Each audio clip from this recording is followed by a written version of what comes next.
Hey guys, Delta Canuckian here, and I got some Black Ops gameplay, undoubtedly the last non-Black Ops 2 commentary I'll do before Black Ops 2 comes out, and while the central issue in this topic I have today is really Medal of Honor Warfighter, it does expand to the entire military first-person shooter subgenre, whatever you want to call it.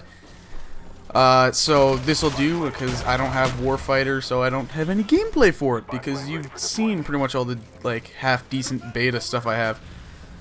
Anyways, anyone that's been following Medal of Honor Warfighter like I was, it was a game I was very excited for, has seen that it's gotten hammered pretty heavily by critics. I believe the Metacritic rating is 57, and that's for the 360 version. I think the PS3 and PC versions are higher, but there's less reviews being taken into the aggregate score there, so we'll go with the 360 number. And that's got me wondering, you know, I can usually tell what's a quality game and what isn't. I've been playing long enough. What went wrong that this game that I thought, you know, was a solid game in beta, nowhere near perfect, but a solid game, what went wrong that it's getting 4 out of 10s across the board? That's what IGN gave it. They gave it a 4 out of 10.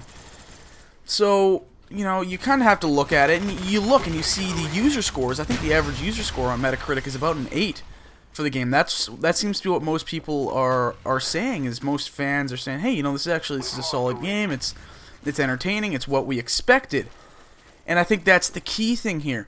What's happening with Medal of Honor Warfighter is it is taking the blow for every other, you know, Me Too kind of shooter to come out in the last, you know, 4 or 5 years. Games like Homefront, like the last Medal of Honor. You know, the list goes on, but none of the names are really coming in my head right now because I generally ignore those games. But there's, you know, everyone knows there's tons of these games that are just like, oh, you know, Me Too. I want to be this big game, and it's taking the blow for all these games. Because it really isn't that bad. Yes, there's a lot of issues, but there's two things going against it, and obviously the one I've hinted at here is just the growing tiredness, exhaustion is a better word. Sorry, don't think is tiredness even a word? The growing exhaustion with with both the first-person shooter genre and especially the military first-person shooter subgenre, I guess. Because there's been a real lack of innovation over the last years. Call of Duty and Battlefield have kind of set their standards in each kind of aspect of it, of the large scale kind of battles for Battlefield, and then your faster paced close quarters stuff like Call of Duty. Then again, I'm talking purely about military shooters here, so don't bring up Halo or anything like that, because that's a whole other can of worms. One of my biggest issues with Medal of Honor Warfighter, which I've talked about before, is it had no identity. It was too much like Battlefield for a lot of COD players, it was too much like Call of Duty for a lot of Battlefield players. And it had no real identity because it tried to combine these two games, and while I felt it was effective at doing that, it also caused the game to have no identity of its own. And that's one of the biggest issues that's been pointed out in pretty much every review. It does nothing to stand above the crowd. But what these reviews are suggesting is that it's also a poorly made game. Yes, there's a lot of things that are broken, but those will get patched, and it is a playable game. It's actually, you know, it's an enjoyable game if you're going in looking for just, you know, another shooter, if you know what to expect. It seems reviewers expected something a lot more. And if they're talking about the campaign, I haven't heard very good things about the campaign. I can agree if the campaign was if that was a disappointment, because that was the strongest point of the last Medal of Honor, and really the Medal of Honor series in general, was the campaign. So I think it's easy for that to not meet expectations. And the other thing that kind of hurt the game is simply the day one patch, and the fact that they didn't send out early copies of the game to websites and reviewers.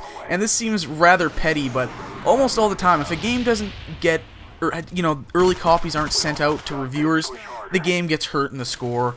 And that's, again, I think that's petty. That just seems to be reviewers getting mad because they didn't get to play the game early for whatever reason.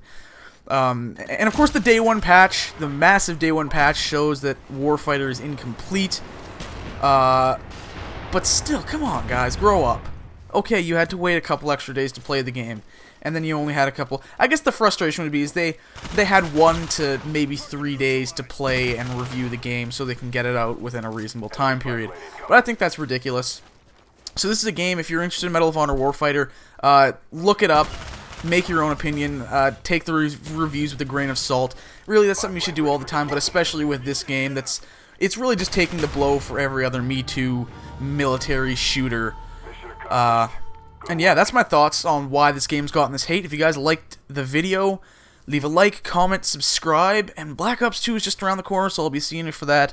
I'll undoubtedly stream on the night it drops, so see you then.